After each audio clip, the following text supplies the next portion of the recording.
Good morning, friends. Myself Kedar Badega, and today I am taking your 28th lecture of quality engineering.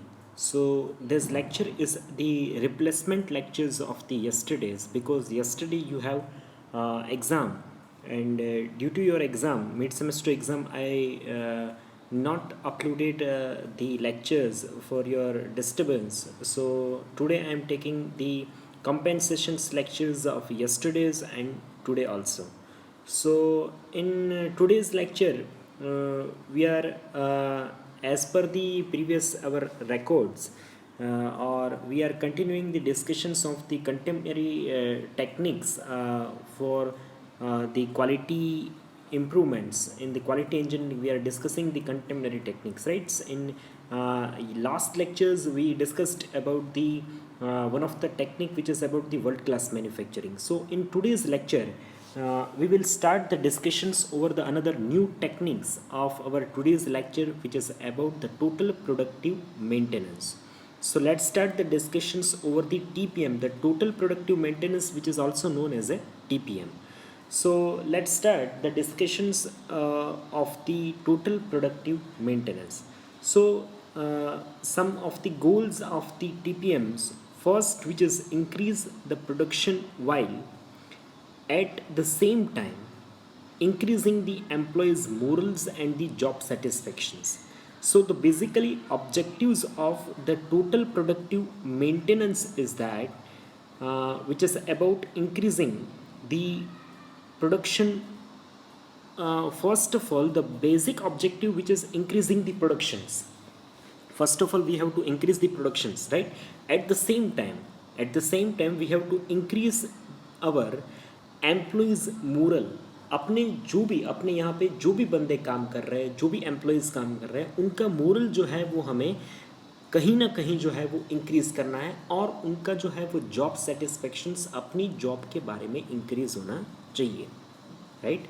So this are the first three important aspect of the total productive maintenance. First, why we are using the TPM concept? The TPM concept we are using for increasing the production whiles at the same times we are increasing our employees morals with the job satisfactions.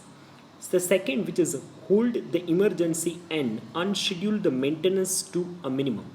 किसी तरीके से हमें जो emergency वाली conditions जो developed होती है वो किसी ना किसी तरीके से ना हो, और एक तरीके से जो अनशेड्यूल मेंटेनेंस हमारे प्लांट में आ जाते हैं, क्रिएट हो जाते हैं, वो या तो एकदम हमें बंद करने या फिर इतने मिनिमम कर देने हैं कि एक तरीके से जो अनशेड्यूल जो भी मेंटेनेंस जो है वो शेड्यूल नहीं किया गया है.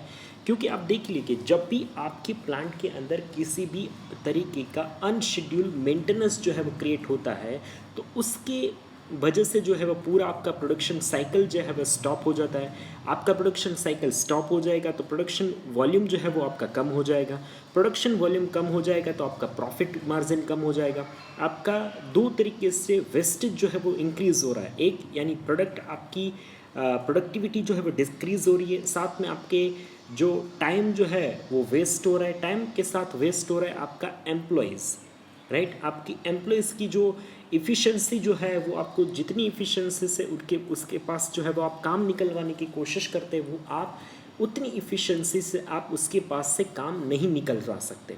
क्योंकि at the time of the unschedule maintenance they are sitting as a free works, right? उनके पास कोई काम नहीं होगा तो जो एक्चुअल कुछ मशीन के ऊपर जो वो काम प्रोडक्टिविटी काम करना चाहते थे वो प्रोडक्टिविटी काम हो नहीं पाएगा और उस टाइम के आपको उनको बैठने के जो है वो पैसे देने पड़ेंगे.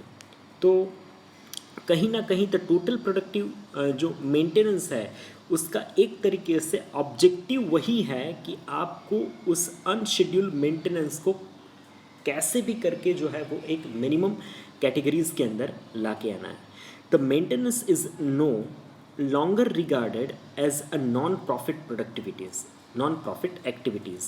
So जो maintenance is no longer regarded, maintenance जो है वो किसी भी एंगल से किसी भी रिगार्ड से जो है वो एक नॉन प्रॉफिट एक्टिविटीज़ है. इसमें आपको किसी तरीके का प्रॉफिट जो है वो ऐसी एक्टिविटीज़ के अंदर होने वाला नहीं है। तो मेंटेनेंस जो है वो अगर पास्ट की बात करें, फ्यूचर की बात करें, अगर आपका शेड्यूल हो या फिर अनशेड्यूल हो, तो उसका प्रॉफिट के साथ जो है वो एक रिलेशंस है आपका। वो प्रॉफिट जो है वो नॉन प्रॉफिट एक्टिविटीज़ है, उसमें आपको कुछ प्रॉफिट जो है वो उस एक्टिविटी के अंदर आपका होने वाला नहीं है। तो जिस चीज़ से आपका अगर कोई प्रॉफिट नहीं हो रहा है, उस एक्टिविटी में आप जो है वो ज़्यादा टाइम स्पेंड करेंगे, तो वो आपके लिए जो है वो डेंजरस एक्टिविटीज़ है, क्योंकि वो आपकी कहीं ना कहीं जो है वो प्रोडक्टिविटी जो है वो किसी तरीके से कम कर देगा। तो आपको ऐसे जो है वो चीज़ को किसी ना किसी तरीके से जो है उसको अवॉइड जो है वो करना चाहिए। So let's start the discussions with the another slides. So why we are needs the TPM. हमें क्यों जो है वो एक टोटल प्रोडक्टिव मेंटेनेंस की ज़रूरत है, हमें क्या उसकी ज़रूरत है। The major objectives of the total productive maintenance are listed as under. जो उसके बहुत ज़्यादा मोटे मोटे तौर के जो ऑब्जेक्टिव्स है वो यहाँ पे हमने मैंशन किए। Let discuss that objectives of the TPM. The first which is we have to avoid the waste in quickly changing environments.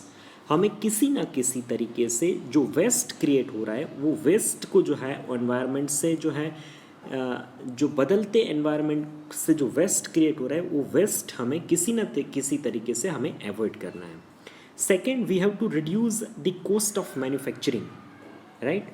The second thing is what, we have to reduce the cost of manufacturing. हमें किसी ना किसी तरीके से जो है वो इस कॉस्ट जो मैन्युफैक्चरिंग कॉस्ट है उसको रिड्यूस करना है।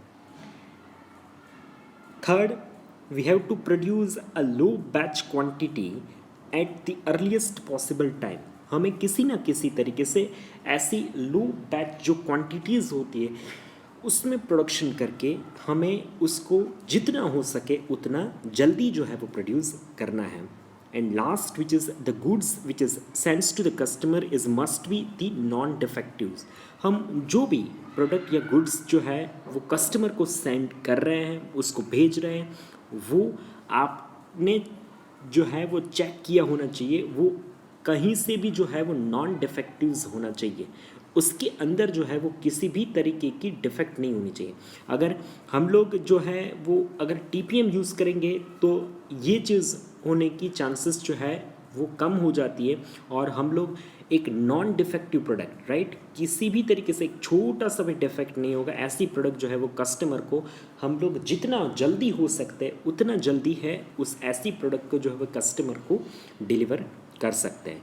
तो क्या ऑब्जेक्टिव्स निकल के सामने आ रहा है।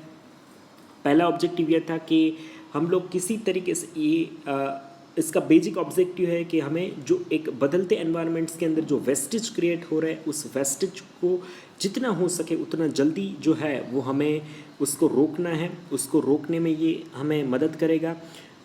इसका द कॉस्ट ऑफ मैन्युफैक्चरिंग, आप देखिए कि आपका मेंटेनेंस अगर कम आएगा तो मेंटेनेंस की वजह से आपकी प्रोडक्टिविटी जो है वो रुकती है और आपका टाइम और कॉस्ट दोनों का वेस्ट हो रहा है।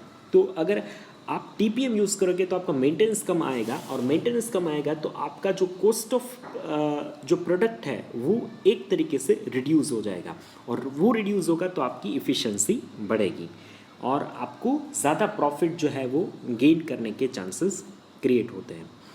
Then the produce a low batch quantities at the easiest possible time. आप जितना हो सकते उतनी लो बैच क्वांटिटीज़ के साथ जो है वो आप अर्लीस्ट आप जो है उसको पॉसिबल टाइम के अंदर उसको प्रोड्यूस कर सकते हैं।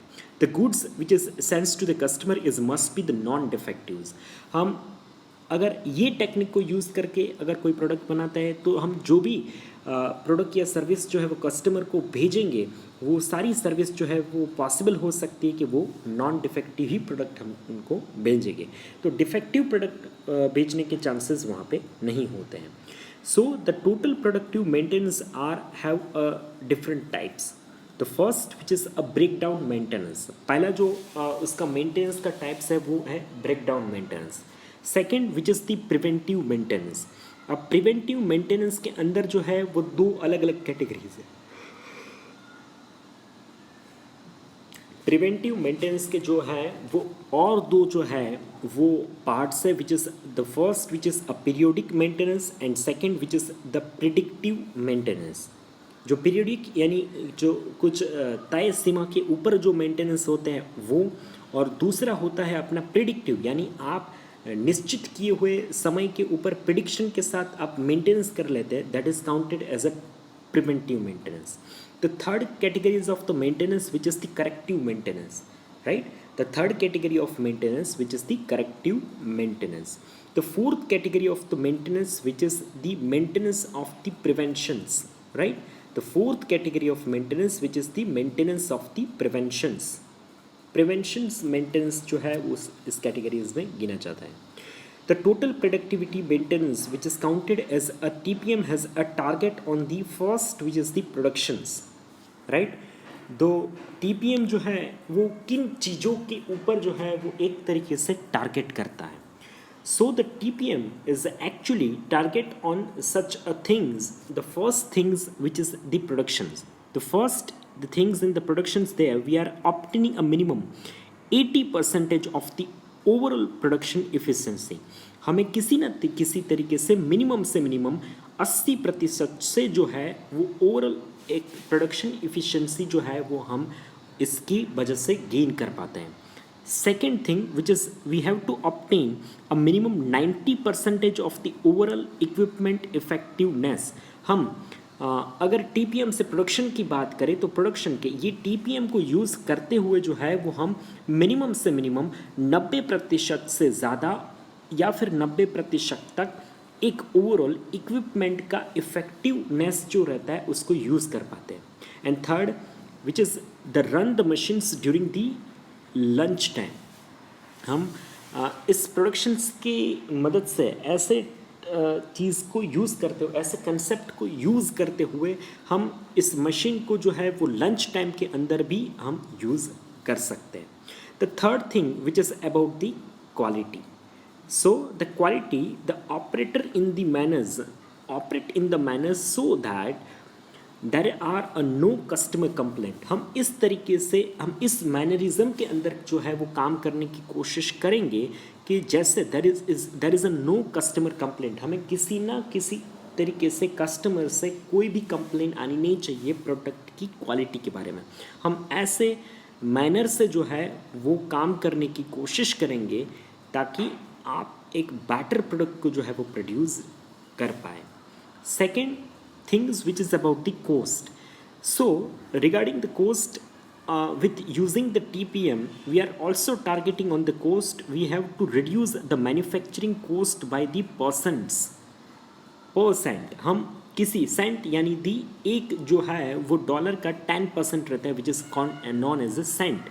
हमें किसी न तरीके से हमें एक टारगेट के साथ चलना है कि हमें किसी ना किसी तरीके से क्वालिटी के साथ कॉम्प्रोमाइज़ करे बिना हमें अपना मैन्युफैक्चरिंग कॉस्ट जो है उसको रिड्यूस करना है और उसको कम से कम जितना हो सके उतना परसेंट, राइट, जितना आप सेंट जितना प्रतिशत आप कम कर पाए उतना प्रतिशत आपको कम करने की कोशिश करती रहनी है. Then the delivery. You have to achieve the 100% success in delivering the goods as the required by the customers. आपको you have to achieve the 100% success. आपको जो है वो 100% जो है वो सक्सेस जो है उस चीज़ के अंदर अचीव करना है जिससे जो है वो आप अपने कस्टमर को जो है वो तय समय के ऊपर 100% जितना उन्होंने उस प्रोडक्ट की डिलीवरी चाहिए थी आप उतना प्रोडक्ट की डिलीवरी उनको दे पाए एक तय वक्त के ऊपर. तो आपको डिलीवरी में ये जो रेशियो जो है वो आपको 100% ये सक्सेस रेट जो है वो आपको अचीव करना है. Then the next thing which is about the safety. How the TPM has a goal regarding the safety. You have to maintain the accident free environment. आपको किसी न तरीके से आप जितना मेंटेनेंस के ऊपर फोकस करोगे, आप अपना इक्विपमेंट की इफ़ेक्टिवनेस जितनी अच्छी रखोगे, जितना उसको एक सही तरीके से उसको चला के एक सही टाइम के ऊपर उसको मेंटेनेंस प्रोवाइड करोगे, तो आपके एनवायरनमेंट के अंदर एक एक्सीडेंट फ्री एनवायरनमेंट आपके ऑर्गेनाइजेशंस के अंदर बन जाएगा। अगर आपका ऑर्गेनाइजेशंस जो है वो ऐसे एनवायरनमेंट में होगा तो workers are feeling as a safe, right, and they are giving some kind of the more productivities to their effectiveness. Then the multitask, you have to develop a multitask or a multi skills and the flexible workers. आपको अपने workers को जो है वो flexible बनाना है, आपको उसको ऐसा ट्रेन करना है कि वो जो है वो अपनी मल्टी स्किल्स से जो है वो मल्टी टास्क एक्टिविटीज़ जो है वो करने में कैपेबल हो पाए. So the TPM, which is majorly, or we can conclude it as the targets on the first thing on the productions, seconds on the qualities, thirds on the cost, fourth on the deliveries, fifth on the safety, seventh on the multitask. Then the what is motives of the TPM? What are the objectives? What are the motives of the TPMs? So the adaptations of the life. The first motive of the total productive maintenance, which is the adaptations of the life. The cycle approach for improving the overall performance of the production's equipments. The cycle approaches for improving the overall performance of the production's equipments. Second motive, which is regarding improving the productivities by the highly motivated workers, which is achieved by the job enlargements. आपको you have to improve the productivities by the highly motivated workers, right? आपके पास अगर motivated highly motivated workers रहेंगे तो वो आपकी productivity को improve करेंगे और एक job आपका enlargements होगा. Then the formations of the teams of the volunteers for the activities like the cause of failures, possible reductions of the cycle times, and the equipment process modifications. Then the uniqueness of the TPM. What is the uniqueness of in the TPM is how? So the major difference between the TPM and the other concept is that the operators are also made to involve in the maintenance process.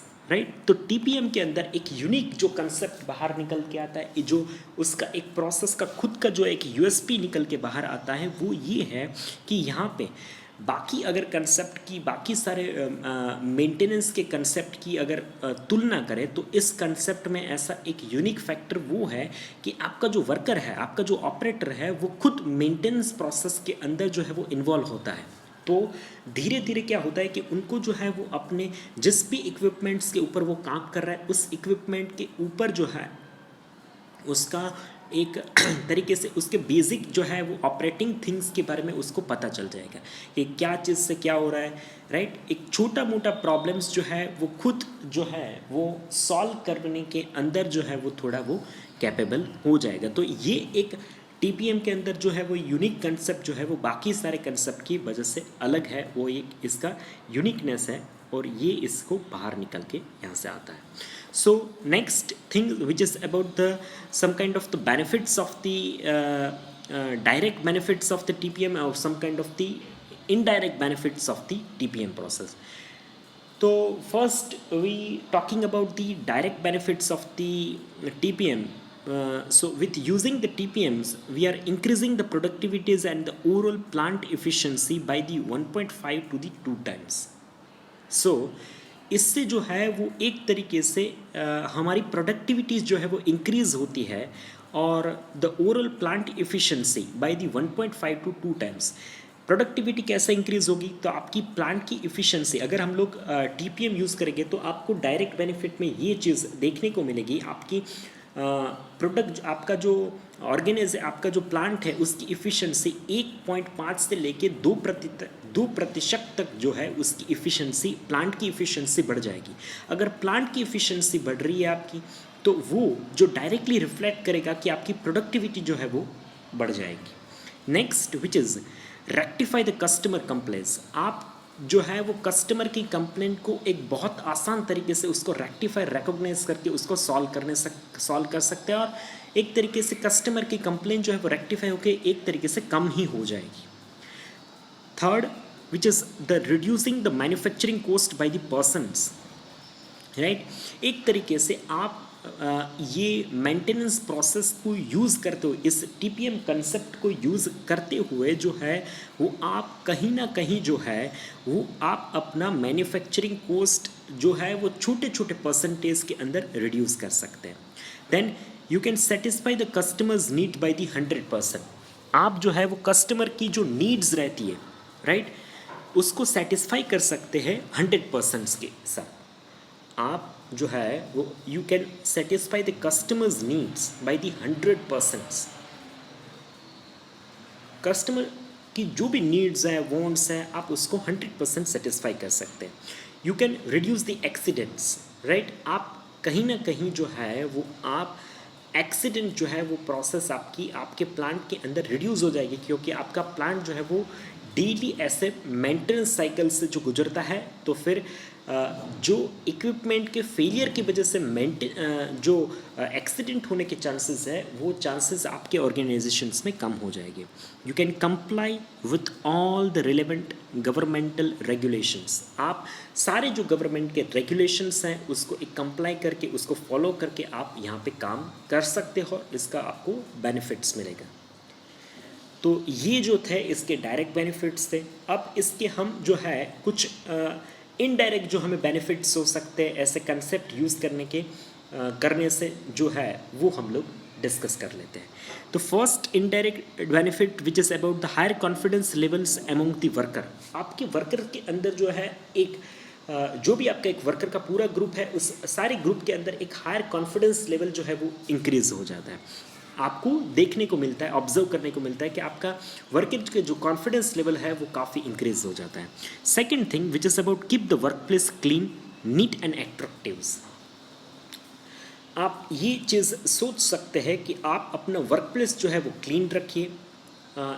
इससे जो है ये periodic maintenance या फिर एक total productive maintenance वाले concept से जो है वो आपका वर्क प्लेस क्लीन रहता है, नीट रहता है और एट्रैक्टिव रहता है, तो आपको काम करने में जो है वो मज़ा आता है, वो एक इनडायरेक्ट बेनिफिट्स मिलता है।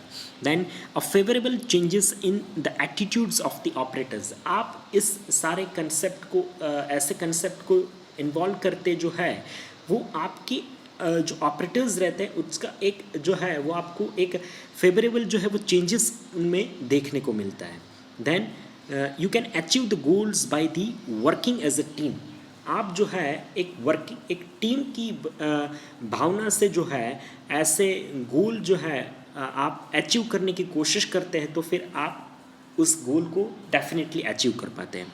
Then you can share the knowledge and the experiences. ऐसे कंसेप्ट से जो है वो आप अपने जो एक्सपीरियंसेस है, नॉलेज है आपके पास, वो जो है वो आप इक्विपमेंट के बारे में हो सकता है, प्रोसेसेस के बारे में हो सकता है, वो जो है वो आप एक दूसरे के साथ जो है वो साझा करके जो है वो आपका नॉलेज जो है वो इंक्रीज कर सकते हैं।